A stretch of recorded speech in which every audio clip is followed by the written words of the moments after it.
Hello दोस्तों, स्वागत है आपका हमारे चैनल मोस्टली स्टडी में। तो आज हम डिस्कस करने वाले हैं ये 7th केस, जो कि ADM Jabalpur versus the Shivkant Shukla case है। और ये हमारी एक सीरीज चल रही है जो प्लेलिस्ट में जाके आप देख सकते हैं, important judgments that transformed India. इसके अंदर हमारा 7वां केस आ चुका है। इससे पहले 6 केसेज हम डिस्कस कर चुके हैं। और ये जो एडीएम जबलपुर केस है, ये है इमरजेंसी के टाइम का। इसमें सबसे बड़ा इश्यू ये था कि नेशनल इमरजेंसी के समय में क्या आर्टिकल 32 है कि सुप्रीम कोर्ट में आप रेमेडी के लिए जा सकते हैं अगर आपका फंडामेंटल राइट्स वायलेट होते हैं, तो क्या वो सस्पेंड हो जाता है। यानी कि क्या सुप्रीम कोर्ट में लोग जा सकते हैं। और इसको हबियस कॉर्पस केस के नाम से भी जाना जाता है। हबियस कॉर्पस होता है कि कोर्ट में जो डिटेन्ड होता है, जो अरेस्ट किए गए हैं, उनको कोर्ट में पेश किया जाए और उनके डिटेंशन का कारण पूछा जाए। ये होता है हबियस कॉर्पस का मतलब। ये एक रिट है, 5 रिट्स होती हैं जिनमें से एक रिट होती है हबियस कॉर्पस। तो ये हम आज डिस्कस करने वाले हैं एडीएम जबलपुर केस। इससे पहले अगर आपने हमारे चैनल मोस्टली स्टडी को सब्सक्राइब नहीं किया है तो जल्दी से सब्सक्राइब कर दीजिए और बेल आइकन को भी दबा दीजिए ताकि आपको सारी लेटेस्ट वीडियोस की अपडेट आती रहे और आप ऐसे ही पढ़ते रहें और बढ़ते रहें। चलिए दोस्तों, चलते हैं आगे। तो ये जो केस है, ये लोग तो मानते हैं कि ये इतना पॉपुलर नहीं है, लेकिन अभी भी सुप्रीम कोर्ट ने बहुत सारे केसों में इसका यूज किया है और इसको बहुत बार कोर्ट करता हुआ आया है।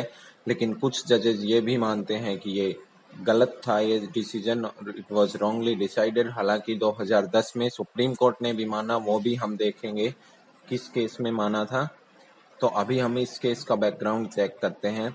तो सन 1971 में क्या हुआ, इलेक्शंस हुए थे, जनरल इलेक्शन लोकसभा के लिए। उसमें इंदिरा गांधी रायबरेली से खड़ी हुई थी और वो जीत गई थी। लेकिन जो इनके अपोजिट थे रायबरेली से, जो कि राज नारायण थे, उनको इनके इलेक्शन पे शक लगा कि इन्होंने माल प्रैक्टिस की है, कि इन्होंने गलत ढंग से इलेक्शन जीता है। तो वो इलाहाबाद हाई कोर्ट में चले गए इसी ग्राउंड पे कि इन्होंने इलेक्शन गलत तरीके से जीता है। और 12 जून 1975 को हाई कोर्ट का ऑर्डर आया कि इनका इलेक्शन गलत था, वॉइड था, और इनको अगले 6 साल के लिए इलेक्शन करने से मना कर दिया, रोक दिया गया। लेकिन आपको पता है, इंदिरा गांधी को पावर लेने का शौक था, तो इसलिए पावर में कंटिन्यू रहने के लिए, अपनी प्राइम मिनिस्टर बनी रहने के लिए उन्होंने क्या किया, उस समय के राष्ट्रपति फखरुद्दीन अली अहमद, उस वक्त ये राष्ट्रपति थी, इनसे रिक्वेस्ट की कि वो नेशनल इमरजेंसी डिक्लेयर कर दें आर्टिकल 352 के अंदर। आर्टिकल 352 में नेशनल इमरजेंसी है, 2 टाइप की नेशनल इमरजेंसी हो जाती है। एक तो वार या एक्सटर्नल डिस्टर्बेंसेस, एक तो वार की वजह से, और एक इंटरनल डिस्टर्बेंसेस, जिसका अब नाम चेंज करके आर्म्ड कन्फ्लिक्ट कर दिया गया है। तो एक इंटरनल डिस्टर्बेंसेस, तो उन्होंने रिक्वेस्ट की कि इंटरनल डिस्टर्बेंसेस के नाम पे नेशनल इमरजेंसी डिक्लेयर कर दी जाए।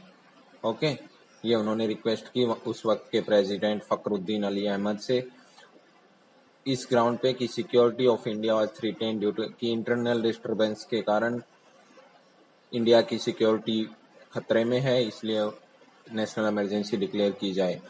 और इसके बाद उन्होंने, प्रेसिडेंट ने क्या किया, 26 जून 1975 को एक प्रेसिडेंशियल ऑर्डर जारी कर दिया जिसके अंदर इमरजेंसी, नेशनल इमरजेंसी डिक्लेयर हो गई थी 26 जून 1975। इसी कारण 26 जून को ब्लैक डे भी कहा जाता है इंडिया में, आपने सुना होगा। और आर्टिकल 359 के अंदर फिर प्रेसिडेंट साहब ने क्या किया, उन्होंने आर्टिकल 14, 19 और 21, इन चारों को सस्पेंड कर दिया जब तक ये इमरजेंसी फोर्स में रहेगी तब तक। और इनके खिलाफ कोई भी अपने कोर्ट में नहीं जा सकता, अगर ये वायलेट भी होते हैं तो भी कोई भी कोर्ट में नहीं जा सकता, ये उन्होंने ऑर्डर डाल दिया। और फिर इंदिरा गांधी गवर्नमेंट ने क्या किया, अपोजिशन लीडर्स जो भी उनके खिलाफ बोले उन सबको अरेस्ट करना शुरू कर दिया, डिटेंशन करना शुरू कर दिया। और किसके अंदर, maintenance of internal security act, इसको हटा के अब जो कि नेशनल सिक्योरिटी है, पब्लिक सेफ्टी एक्ट है, वो आ गए हैं। लेकिन उस वक्त ये maintenance of internal security Misa act था, इसके अंदर लोगों को अरेस्ट करना शुरू कर दिया, जो भी उनके खिलाफ बोले उनको अरेस्ट करना शुरू कर दिया। फिर अरेस्ट जो हुए वो हाई कोर्ट में गए, अपने अपने राज्यों के जो जहाँ पे अरेस्ट हुए, वो अपने अपने हाई कोर्ट्स में गए। और ऐसे ही मध्य प्रदेश से एक शिवकांत शुक्ला जी थे जो अरेस्ट हुए थे, वो मध्य प्रदेश के हाई कोर्ट में गए और मध्य प्रदेश हाई कोर्ट ने कहा कि शिवकांत शुक्ला को गलत अरेस्ट किया गया है और उनको कारण भी नहीं बताया जा रहा है कि उनको क्यों डिटेन किया जा रहा है, इसका कारण तो बताया जाए। तो फिर शिवकांत शुक्ला को एमपी हाई कोर्ट ने तो उनके पक्ष में ऑर्डर दे दिया था। ओके। और केवल शिवकांत शुक्ला के एमपी हाई कोर्ट ने ही नहीं, ऑलमोस्ट सभी हाई कोर्ट्स ने हेबियस कॉर्पस का ऑर्डर दे दिया था उन जो अरेस्ट किए थे उनके पक्ष में, कि उनको कारण बताया जाए और उनको रिलीज किया जाए। अगर कारण कोई अच्छा कारण, खास कारण नहीं है तो उनको रिलीज किया जाए। लेकिन मध्य प्रदेश के एडीएम जबलपुर के जो एडिशनल डिस्ट्रिक्ट मजिस्ट्रेट थे, वो गए सुप्रीम कोर्ट में इस एमपी हाई कोर्ट के ऑर्डर के खिलाफ कि एमपी का हाई कोर्ट का ऑर्डर गलत है, शिवकांत शुक्ला जी के जो पक्ष में था वो गलत है। तो एडीएम जबलपुर सुप्रीम कोर्ट में गए। तब ये आया मामला सुप्रीम कोर्ट में कि क्या नेशनल इमरजेंसी के अंदर हाई कोर्ट हेबियस कॉर्पस की रिट जारी कर सकता है, क्योंकि ऑलमोस्ट सभी हाई कोर्ट्स ने जारी की थी हेबियस कॉर्पस। तो अब देखते हैं कि आर्ग्यूमेंट्स क्या है सुप्रीम कोर्ट के अंदर। जो एडीएम जबलपुर और शिवकांत शुक्ला ये दोनों थे, तो जो सरकार थी, जो एडीएम जबलपुर की तरफ से जो सरकार बोल रही थी, उन्होंने कहा कि कॉन्स्टिट्यूशन ने एक्स्ट्रा ऑर्डिनरी पावर प्रोवाइड की है। जो एग्जीक्यूटिव है उसको कब, जब इमरजेंसी हो जाती है तो पार्लियामेंट की जगह एग्जीक्यूटिव ज़्यादा पावरफुल हो जाती है और एग्जीक्यूटिव कोई भी ऑर्डर डाल सकती है, और इसी कारण प्रेसिडेंट ने ऑर्डर डाला था। President is also a part of executive. Okay.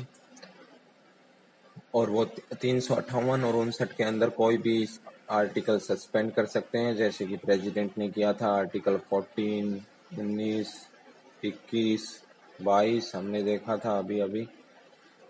तो इनको सस्पेंड कर सकते हैं इन आर्टिकल्स का यूज करके। और इसलिए उन्होंने कहा कि किसी भी कानून की वैलिडिटी किसी भी कोर्ट में चैलेंज नहीं की जा सकती। यदि वो फंडामेंटल राइट्स को भी वायलेट करे तो भी उनको कोर्ट में चैलेंज नहीं किया जा सकता इमरजेंसी के टाइम में, ये उन्होंने कहा था। और जब शिवकांत शुक्ला जी का नंबर आया तो उन्होंने कहा कि आर्टिकल 359 है, वो सुप्रीम कोर्ट में आर्टिकल 32 के अंदर जाने से भले ही मना करता हो, लेकिन वो आर्टिकल 226 के अंदर हाई कोर्ट में जाने से मना नहीं कर सकता। हाई कोर्ट में आर्टिकल 226 के अंदर जा सकते हैं और हाई कोर्ट रिट भी जारी कर सकता है, ये उन्होंने कहा शिवकांत शुक्ला जी ने।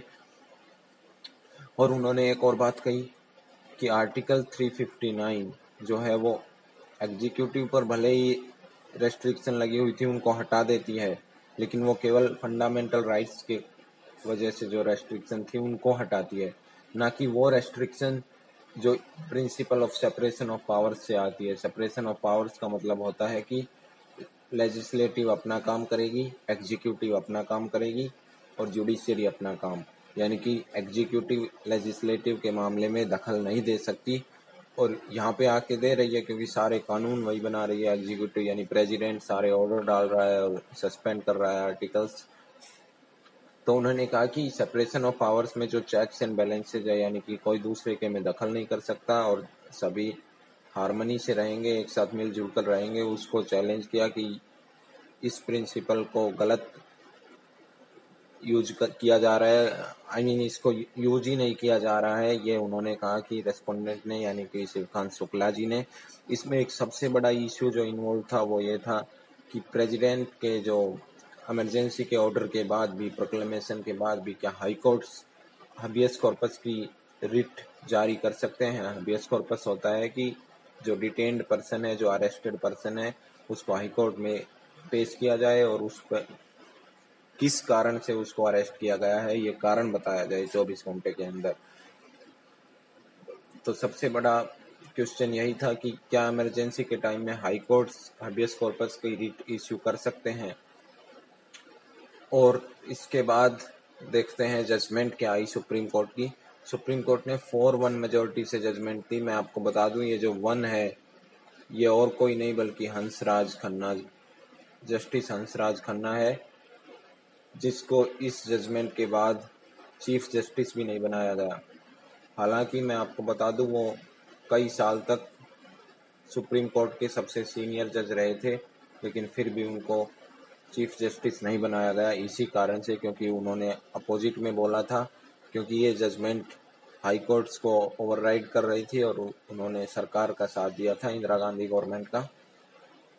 तो देखते हैं सुप्रीम कोर्ट ने 4-1 मेजोरिटी से क्या कहा कि प्रेसिडेंशियल ऑर्डर को ध्यान में रखते हुए कोई भी पर्सन किसी भी रिट के लिए नहीं जा सकता किसी भी कोर्ट में, पांचों में से किसी भी रिट के लिए। इसलिए इसमें हबियस कॉर्पस की रिट भी आ गई है, हबियस कॉर्पस की रिट भी आ गई है। इसलिए उन्होंने कहा कि आर्टिकल 26 के अंदर भी कोई भी हाई कोर्ट के अंदर नहीं जा सकता कोई भी इमरजेंसी के टाइम में, क्योंकि ये प्रेसिडेंशियल ऑर्डर जारी किया है। इसलिए सुप्रीम कोर्ट ने एडीएम जबलपुर यानी कि इंदिरा गांधी गवर्नमेंट की जो अपील थी उसको एक्सेप्ट किया और हाई कोर्ट के ऑर्डर को नकार दिया और हाई कोर्ट के ऑर्डर को सेट असाइड किया, set aside the orders of high court, यानी कि हाई कोर्ट ने जो हाबियस कॉर्पस के ऑर्डर दिए थे उनको गलत ठहराया और इंदिरा गांधी सरकार का साथ दिया। और सुप्रीम कोर्ट ने यह भी कहा कि maintenance of internal security act का जो 16A है, जिसके अंदर ये लोग अरेस्ट किए जा रहे हैं, ये डिटेन किए जा रहे हैं, वो भी सही है, उसकी भी कॉन्स्टिट्यूशनल वैलिडिटी। और उस वक्त के मैं बता दूं चीफ जस्टिस थे जस्टिस A.N. राय, जो कि 3 सीनियर मोस्ट जजेस को लांग कर आए थे और जो इंदिरा गांधी सरकार ने जिनको बैठाया था, और इससे ऊपर 3 सीनियर मोस्ट जजेस थे, फिर भी ये चीफ जस्टिस बने थे, इसलिए इनका नाम आज भी बदनाम रहता है। इस जजमेंट के बाद असर क्या पड़ा, कंसिक्वेंसेस क्या हुए, ये देखते हैं। बहुत सारे फॉर्मर जजेस ने कहा कि ये जजमेंट बहुत ही गलत डिसाइड की गई थी, यानी कि ये गलत जजमेंट थी और ये उस वक्त दबाव में की गई थी, इंदिरा गांधी सरकार के दबाव में, ये उन्होंने कहा। और सुप्रीम कोर्ट ने हालांकि 2010 के जो रेमदियो चौहान केस है उसमें ऑफिशियली ये गलती मानी है कि उन्होंने एडीएम जबलपुर वाली जजमेंट गलत दी थी, यानी कि हाई कोर्ट रिट्स हबियस कॉर्पस की रिट इश्यू कर सकती है, ये उनका मानना था। ओके, अब 2010 में ये उन्होंने गलती मानी है अपनी एडीएम जबलपुर जजमेंट की, यानी कि ये जजमेंट गलत मानी है। इसके बाद देखते हैं कि इसके 2 मेन पॉइंट्स हैं जो इंटरेस्टिंग भी है। सबसे पहली तो यह है कि ये जजमेंट ने आर्टिकल 21 को रेस्ट्रिक्टिव मैनर में देखा था, यानी कि आर्टिकल 21 को कोई भी वो कर सकता है, वायलेट कर सकता है और एग्जीक्यूटिव इमरजेंसी के टाइम में कभी भी इसको अब्रोगेट कर सकती है, कोई ज़रूरी नहीं है आर्टिकल 21। और आर्टिकल 21 में मैं आपको बता दूं right to life and liberty है, और जब आपको लाइफ और लिबर्टी का ही अधिकार नहीं होगा तो फिर किस बात की डेमोक्रेसी है, तो आपको पता ही है। और इसने रेस्ट्रिक्टिव मैनर में, हालांकि बाद में बहुत सारे केसेस में सुप्रीम कोर्ट ने इसको एक्सपेंड किया है, right to life and liberty में बहुत सारे प्रोविजंस डाले हैं, लेकिन उस वक्त हाई कोर्ट की जजमेंट्स को नकार दिया था और हजारों ऐसे लोगों को जो अरेस्ट किए गए थे उनको हबियस कॉर्पस का राइट डिनाई किया था, उनको राइट नहीं दिया था और वे जबरदस्ती डिटेन किए गए थे इंदिरा गांधी सरकार के द्वारा। और ये मैं जो आपको बता रहा था कि हंसराज खन्ना, जो कि ये एक 4-1 में जो एक थे, ये हंसराज खन्ना ही थे और इसी के कारण इनको केवल सुप्रीम कोर्ट जज ही रहा गया कई साल तक, लेकिन इनको CJI chief justice of India कभी नहीं बनाया गया, इसी कारण से, क्योंकि उन्होंने इंदिरा गांधी सरकार का विरोध किया था, इसी कारण उनको चीफ जस्टिस ऑफ इंडिया कभी नहीं बनाया गया। और उस वक्त चीफ जस्टिस थे A.N. Rai. Okay, A.N. Rai. तो इतना ही था दोस्तों आज की इस वीडियो में। आई होप आपको ये एडीएम जबलपुर केस अच्छी तरह समझ में आ गया होगा, एडीएम जबलपुर वर्सेस शिवकांत शुक्ला। अगर आपको ये वीडियो अच्छी लगी तो हमारी वीडियो को लाइक करना और हमारे चैनल मोस्टली स्टडी को सब्सक्राइब करना ना भूलें और बेल आइकन को भी दबा दीजिए ताकि आपको हमारी सारी लेटेस्ट वीडियोज की अपडेट आती रहे। Thank you so much.